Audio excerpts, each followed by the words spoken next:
কিন্তু আমার এক্সপেরিয়েন্স সেটাও যেমন বলবো আর এক্সপেকটেশন সেটাও বলবো। সেটা হচ্ছে যে আমি যখন প্রথম শান্তনু স্যারের সঙ্গে কাজ করতে আসি, আমার কোনো ইন্ট্রোডাকশনের প্রয়োজন হয় যে স্যার আমি এই বা স্যার কি, প্রয়োজন হয়নি। কারণ স্যার প্রথম থেকেই এত কোঅপারেট করেছে আমাদের যে ঠিক আছে সই করুন, কাজ করুন, আমি তো আছি আপনাদের সেবায় 7টা অবধি। এই কথাটা সবার খুব চেনা পরিচিত একটা কথা স্যার বলতেন। এবং আজকে বেশ কথাগুলো বলতে আমার ইমোশনালি লাগছে, কারণ স্যার চলে যাওয়ার পর থেকে একটা বেশ টার্বিউলেন্ট সময় আমরা প্রত্যেকেই ওখানে যারা যারা কাজ করি তারা ফেস করছি। তো যিনি এসছেন তিনি নিশ্চয়ই আমাদেরকে কোঅপারেট করছেন, আগামী দিনে আরও কোঅপারেট করবেন। আজও আমি অনেকগুলো দলিল করেছি এবং উনি মানে সঙ্গে সঙ্গে চেক করে যতটা পেরেছেন, আজকে দলিলের অনেক রাশ ছিল, প্রেশার ছিল, তা সত্ত্বেও উনি ঠিকঠাক চেক করে আমাদেরকে কোঅপারেট করেছেন। কিন্তু একটু পাস্ট এক্সপেরিয়েন্স শেয়ার করব।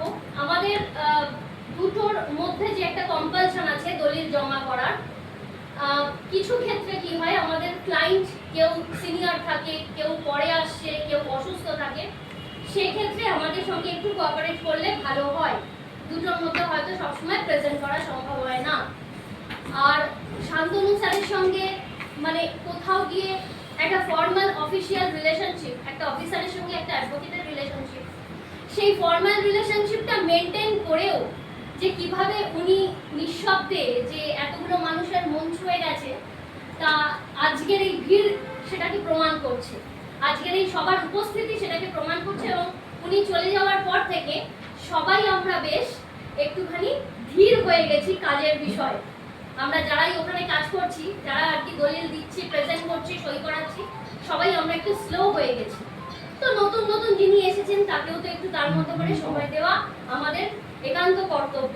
আমার বলার বিশেষ কিছু নেই, আগামী দিনে যিনি এসেছেন তিনি আমাদের সাথে একইভাবে কোঅপারেট করবেন এই আশা রাখবো।